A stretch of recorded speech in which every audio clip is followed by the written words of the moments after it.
Hello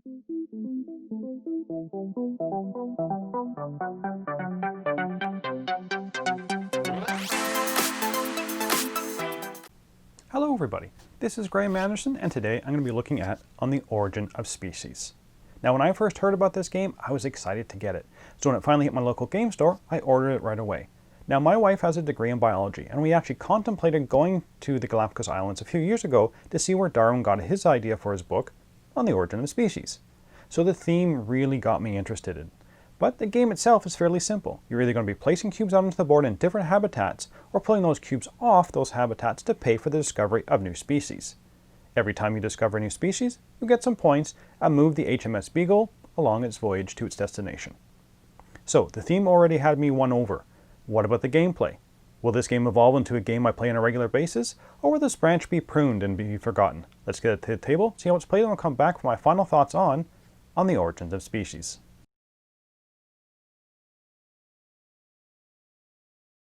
Here is On the Origin of Species set up for 2 players. Each player will get cubes of their color and places their scoring turtle on the track. You will draw 3 interim scoring cards, 1 from each of the decks, and place them face up on the board. Each one will have a date on it, and place the anchor on the matching date on the main board. When the Beagle ship reaches these anchors, all player will score for the matching card.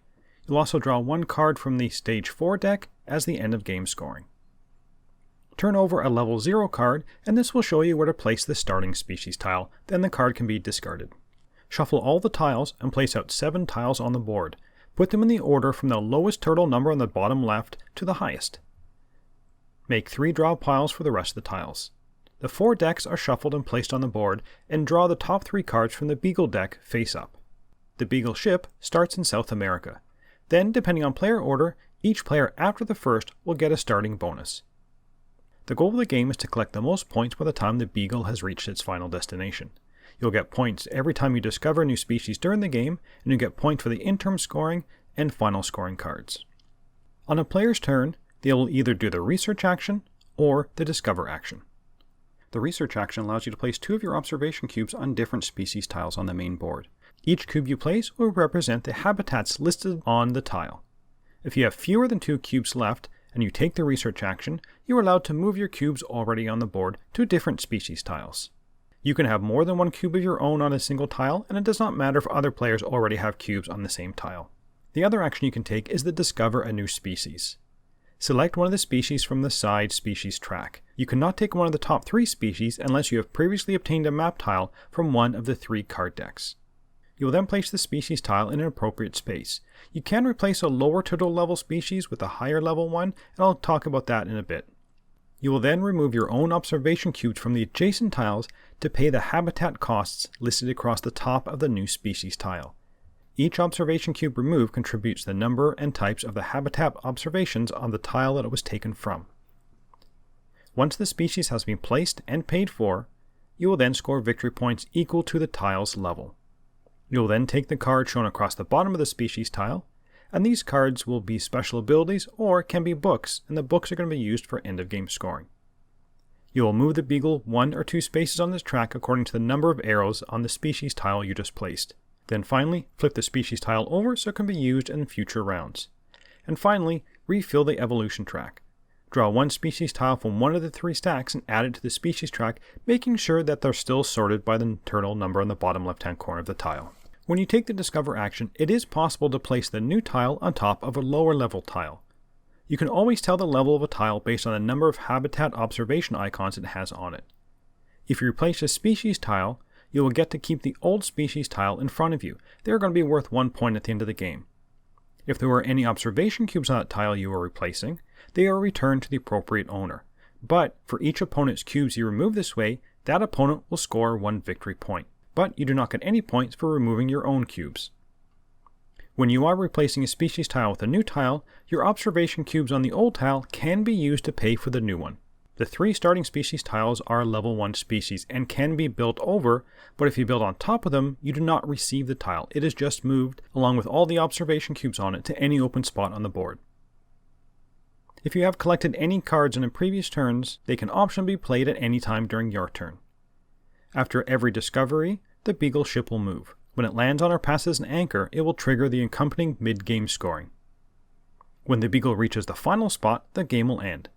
You will evaluate the end of game scoring card, which will always be for the books you have collected during the game.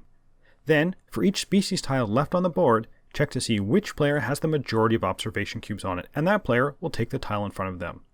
If players are tied for the majority, nobody gets the tile. You then score 1 point for every tile in front of you, and the player with the most points is the winner. Let's get back to see what I thought about on the origin of species. Theme and components. I really like the theme of this game, and I really like all the little touches they added to enhance the theme. Each species tile is different, and each one has its Latin name on it, and that most, if not all, the animals are endemic to the Galapagos Islands. The characters you can draw from the HMS Beagle deck have a little backstory in them in the back of the rulebook as well. And of course, it just makes sense that the HMS Beagle deck has the people, while the research decks get you more knowledge, either that's through books or an ability that maybe you have learned from reading. Even the layout of the board, the path the ship makes, just kind of makes thematic sense. So all in all, I really thought they did an excellent job on the theme throughout the game. Now as for the components, again, really nice here. The tiles are nice and colorful and easy to see the different items that you need for it. The cards, although a bit on the small side, are again nicely done and easy enough to read when you have them in your hand, and they're good quality. The board itself is a map of the ocean and the islands of the region, and the wooden bits are fine. The observation cubes are just kind of standard cubes, but the turtle point markers and the HMS Beagle ship are really nicely done. So all in all, I'm going to say it again, just a really nice production. So on to the gameplay. I must say, when I first got the game, I was hoping and maybe thinking the game was going to be a little heavier than it turned out to be, because you're really only doing one action on your turn. You're either putting cubes out or spending those cubes to discover a new species.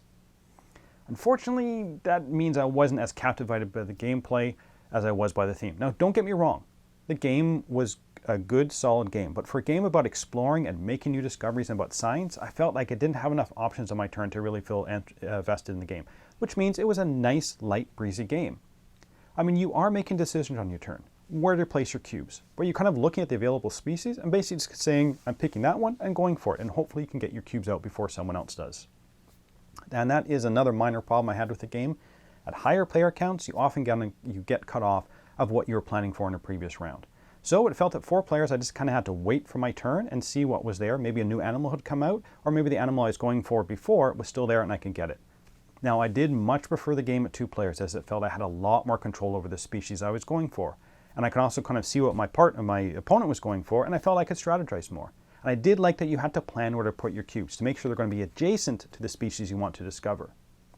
But you know what, getting those cards were great help in planning, even at higher player counts. Often I was able to pay for most, if not all, of a tile's cost using just the cards in my hand, which kind of opened up the board of where I could place it. I liked the mid-game scoring track as well, but we did find that if we drew the identical mid-game scoring for like number 1 and number 2, we tended to redraw. But I liked the variety. Sometimes it was having people in your hand, so you had to decide whether to use them early on or hold on to them for scoring, or having the most cubes surrounding a ship when it docks, which could be beneficial to use to discover a species or to score, or having the most of one type of habitat. They often gave you a few things to think about on your turn. One thing I really did not like though was the map card. If you don't draw a map card, which of course is random, you'll not be able to go after those higher point value species. Now there's only 1 per deck, and if you're playing with 4 players, there is a good chance that at least 1 player will just not get one. And they are an advantage, because those map cards, they're not discarded. I think I would have preferred the ability to buy a map card somehow, as they can make it so that people with the map cards just be able to get the more points and end the game quicker. That for me was about the only real hiccup of the gameplay. So, would I recommend this game? Yes, I would. I love the theme and thought it was really brought out in many of the components. I liked that it was a light to medium light game that still offered you some decisions to be made and did allow you to make some plans. It lasts a good amount of time, 45 minutes to an hour, and plays really well with 2 players. But I didn't have the same level of enjoyment at 4 players and did wish the game had a little more depth to it maybe. And I really did dislike that map card mechanism and wish there was a way around that. But I'm still going to give this game a 7.5 out of 10 and the Dice Tower seal of approval. It's a good, solid, middleweight game that really integrates the theme well to make a thoroughly enjoyable game. And that's it for the moment. Until next time, thanks for watching.